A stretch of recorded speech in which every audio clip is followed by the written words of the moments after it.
I'm Willa Myers. I'm 31 years old. 18 months ago, I packed everything I owned into a rented U-Haul trailer and drove 2,100 miles from Columbus, Ohio to Portland, Oregon. I didn't tell my mom. I didn't tell my sister. I didn't tell a single person in my family. I just left. Not because I wanted a fresh start, not because I was chasing a dream. I left because staying was slowly killing me, and they didn't even notice. Or maybe they did. They just didn't care. I kept my phone number, the same one I'd had for 12 years. Same contacts, same voicemail, same everything. I didn't block them. I didn't disappear. If anyone wanted to reach me, they could. For 19 months, not one of them called. Not on my birthday, not on Thanksgiving, not on Christmas. Not once. 19 months of silence. Until the day my sister needed something. It started with a knock. 3 sharp hits against my apartment door. Urgent, impatient, like whoever was on the other side believed they had every right to be there. I remember freezing, because nobody knocks on your door like that unless they know you. And nobody in Portland knew me like that. I opened it, and there she was, Claire, my younger sister. Perfect Claire. Golden child Claire. The one who never did anything wrong, never said the wrong thing, never got blamed for anything. Standing there like she hadn't ignored my existence for nearly 2 years. "Wow," she said, looking past me into my apartment. "This is small." Not hi, not how are you, not even I missed you. Just judgment, just like always. I should have slammed the door. I should have told her to go to hell. But instead, I stepped back. Because some part of me, some stupid, broken part, still thought maybe, just maybe, she came because she cared. That lasted about 30 seconds. "I need a favor," she said, walking in without being invited. Of course she did. "What kind of favor?" I asked. She dropped her bag on my couch like she owned the place. "I need you to watch Ethan this weekend." I blinked. "Your son?" "Obviously my son, Willa," she snapped. "Who else would I be talking about?" Right. No apology, no explanation. No acknowledgement of the 19 months of silence. Just, "I need something. Give it to me." "I live 2,100 miles away," I said slowly. "How did you even find me?" She rolled her eyes like I was the inconvenience. "Mom had your old tax records. It wasn't that hard." Of course she did. My entire life had always been an open file to them. Privacy was something other people got. "I can't," I told her. And for a moment, just a moment, she looked genuinely confused. Like the word no didn't make sense in a sentence coming from me. "What do you mean you can't?" she asked. "I mean, I can't," I repeated. "You haven't spoken to me in almost 2 years, Claire. You don't get to show up and—" "Oh my God," she cut me off, throwing her hands up. "Are you seriously still doing this?" "Doing what?" "This whole victim thing," she said. "Like we abandoned you or something." I actually laughed, because that was the moment it clicked. She really believed that. She really believed I was the problem. "You didn't even notice I was gone," I said quietly. "We noticed," she snapped. "Oh yeah?" I tilted my head. "When?" She opened her mouth, and nothing came out. Because there wasn't a moment. There wasn't a day, a week, a holiday, nothing. There was no memory where they stopped and thought, "Where's Willa? Is she okay?" Because I had never been important enough for that. "Look," she said, her tone shifting into something colder, sharper. "I don't have time for this. I have a work trip. Ethan needs somewhere to stay. You don't have kids. You don't have a husband. You don't have—" "Don't," I said, my voice dropping. She paused. Good. Because for once, she heard something in my voice that didn't sound weak. "You don't get to list everything I don't have," I continued, stepping closer. "Like it makes me available to you." Her eyes narrowed. "There it is," she muttered. "That attitude. That's why nobody wants to deal with you. Nobody. The word hit harder than it should have. Because deep down, I had always been afraid it was true. She sighed dramatically, like I was exhausting her. Fine, she said, grabbing her bag. I'll just tell Mom you refused. Again. Again. Like I owed them something. Like I had been refusing them all along, instead of being ignored. She walked out without another word. No goodbye, no apology, just expectation, unmet. I stood there for a long time after the door closed, staring at nothing, feeling everything. Anger, hurt, relief. But most of all, clarity. Because that was the moment I realized something important. They hadn't changed, not even a little. And that's when my phone started ringing. Unknown number. I didn't answer. It rang again. And again, and again. By the time it stopped, there were 7 missed calls. Then the voicemails started. The first one was my mother. Willa, what is wrong with you? Her voice snapped through the speaker. Your sister is in a bind and you're just going to abandon her? After everything we've done for you? Everything we've done for you. I almost smiled, because she had no idea how ironic that sounded. The second voicemail came 5 minutes later. You need to call me back immediately, she said, sharper this time. This selfish behavior is exactly why you've pushed this family away. I replayed that one twice, not because I didn't understand it, but because I wanted to make sure I heard it right. By the 10th voicemail, she wasn't even pretending anymore. You've always been difficult, Willa, she said. Always making things harder than they need to be. Your sister has a career, a child, responsibilities. What do you have? Silence. That's what I had. 19 months of silence. By the time she hit voicemail number 20, she was yelling. By 30, she was insulting me. By 40, she was threatening to cut me off. Which was funny, because you can't cut off someone you already abandoned. 47 voicemails in 48 hours. Not one of them asked if I was okay.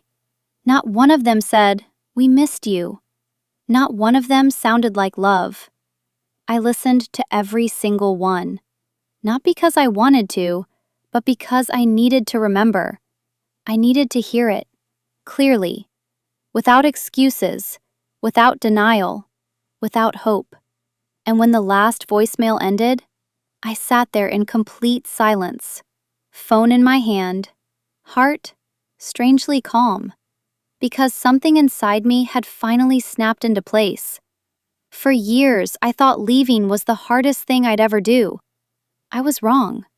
Staying gone? That was harder. Because a part of you keeps waiting. Waiting for the apology. Waiting for the realization. Waiting for someone to finally say, "We were wrong." But they weren't going to say it. Not now. Not ever. Because in their story, I was the villain. And that's when I made a decision. Not out of anger. Not out of pain. But out of something far more dangerous. Clarity. If they wanted to paint me as selfish, if they wanted to believe I abandoned them, if they wanted to treat me like I owed them something, then fine. I would give them exactly what they thought I was, but on my terms. Because what they didn't know, what they couldn't possibly imagine, was that while they were forgetting me, I was rebuilding myself. Piece by piece. Quietly. Carefully. And the life I had built? It wasn't small. It wasn't empty. And it definitely wasn't something they could just walk back into and take from me. Claire thought she came to Portland for a babysitter. My mother thought she was calling a daughter who would eventually give in. They both thought I was still the same Willa who would bend, break, and apologize just to keep the peace. They were about to learn something. Something they should have learned a long time ago.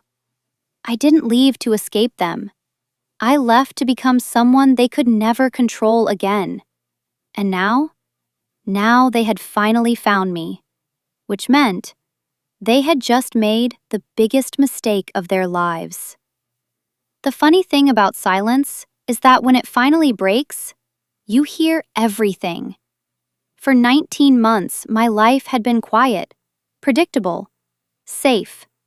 No screaming matches, no backhanded compliments, no constant reminders that I was somehow less. Just peace. The kind of peace you don't even realize you needed until you finally have it. And then Claire showed up. And suddenly, it was all back. The tension, the guilt, the pressure to fold. But this time, something was different. I didn't fold. The morning after the 47th voicemail, I made coffee like it was any other day. Same chipped mug, same tiny kitchen, same rain tapping against the Portland windows. But my mind was sharper than it had ever been. Because for the first time in my life, I wasn't reacting to them. I was thinking ahead. I sat down at my kitchen table, opened my laptop, and pulled up a folder I hadn't touched in months. A folder labeled, "Just in Case." I created it 3 weeks after I moved to Portland, back when I still had hope they might come looking for me. Back when I thought, if they find me, I'll need to explain everything. So I started collecting things. Messages, emails, bank records, photos, proof. Not for them, for me. Because growing up in that house does something to your memory. It twists things, makes you question what really happened, and what you just felt happened. But evidence? Evidence doesn't lie. I clicked the first file, a screenshot from 3 years ago. My mom texting me, "Why can't you be more like Claire?" Simple, casual, like it was advice, not damage. Next file, a voicemail. My dad's voice this time. "You're too sensitive, Willa. That's your problem." My problem. Not the yelling, not the comparisons, not the way I was always the one blamed no matter what happened. Then came the financial records. That one always hit the hardest. I had been paying part of my mom's mortgage for 4 years. 4. Not because I was asked, because I was told. "You're the responsible one," she said. "Claire has a child. She needs her money." So I gave mine, month after month, while Claire posted vacation pictures, while I skipped meals some weeks just to make sure the transfer went through. And yet somehow, I was the selfish one. I leaned back in my chair, staring at the screen, and for the first time, I didn't feel hurt. I felt angry. Not explosive anger, not loud, chaotic anger, something colder, sharper, controlled. Because this wasn't just about being ignored anymore. This was about being used. And that's when I opened the last file, the one I had almost deleted a dozen times. A scanned document, signed, dated, legal. My name at the top, my mother's beneath it. A temporary financial assistance agreement. That's what she called it. That's what she made me sign. But there was nothing temporary about 4 years, and there was definitely nothing voluntary about guilt. The agreement said I was contributing willingly, that I understood the family's financial needs, that I had no expectation of repayment. I remember signing it, sitting at the same dining table where I'd spent my entire childhood trying to earn approval that never came. My mom standing over me, my sister watching from the doorway, silent, as always. "Just sign it, Willa," my mom said. "Don't make this difficult." Don't make this difficult. That was always the line. I closed my laptop slowly, took a deep breath, and smiled. Not because it was funny, because it finally made sense. They didn't ignore me because I didn't matter. They ignored me because I stopped being useful. And now they needed something again. I picked up my phone, scrolled through the voicemails, 47 reminders of exactly who they were. Then I did something I hadn't done in 19 months. I called back. She answered on the first ring. Finally, my mother snapped. I was starting to think you'd completely lost your mind. I didn't respond right away. Let her sit in that silence. Let her feel, just for a second, what 19 months had felt like. I got your messages, I said calmly. All 47 of them. Well, good, she shot back. Then you understand how serious this is. Serious, right. I do, I said. And for the first time in my life, I meant something completely different than what she thought. So you'll watch Ethan? She asked, already assuming the answer, already planning around it, already counting on me to fall back into place. I smiled. Yes, I said. There was a pause, a shift. Even she didn't expect it to be that easy. Good, she said quickly, relief creeping into her voice. I knew you'd come to your senses. Of course she did, because in her world, I always did. But, I added softly, and there it was, that one word, the one word they had never allowed me to have before. But what? She asked, irritation returning instantly. But we need to talk first. Silence. Not the kind she used to control, the kind that made her uncomfortable. About what? She said cautiously. About everything, I replied. I could practically hear her rolling her eyes. Willa, we don't have time for your dramatics. Claire's flight is in. I know exactly when her flight is, I cut in. And if she wants my help, I paused, let it land. She'll be on time for this conversation. Another silence, longer this time, heavier. You're unbelievable, my mother muttered. No, I said quietly. For the first time, I'm very clear. I hung up before she could respond, and just like that, the balance shifted. For years, they controlled every conversation, every outcome, every version of the story. But now they were walking into my space, on my terms, and they had no idea. They weren't asking for a favor anymore. They were stepping into a reckoning. I glanced at the clock. 3 hours. That's how long they had before Claire showed up again. 3 hours to prepare. Not emotionally, I was past that. Strategically. Because this wasn't about yelling or crying or finally being heard. This was about something far more powerful. Being understood. And once they understood, there would be no going back. I opened my laptop again, created a new folder. This one labeled Today. Then I started organizing everything. The messages, the records, the agreement, every piece of proof that told the real story. Not the version they told themselves, not the version they told other people. The truth. Because when Claire walked through that door again, she wasn't going to find the sister she left behind.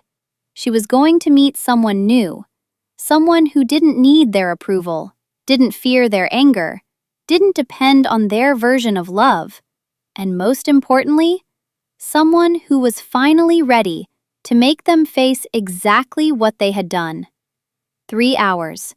I looked around my apartment, at the life I built without them, the quiet, the stability, the strength they never believed I had, and I smiled again, because for the first time, I wasn't the one walking into a situation unprepared. They were. And this time, I wasn't going to survive the conversation. I was going to win it.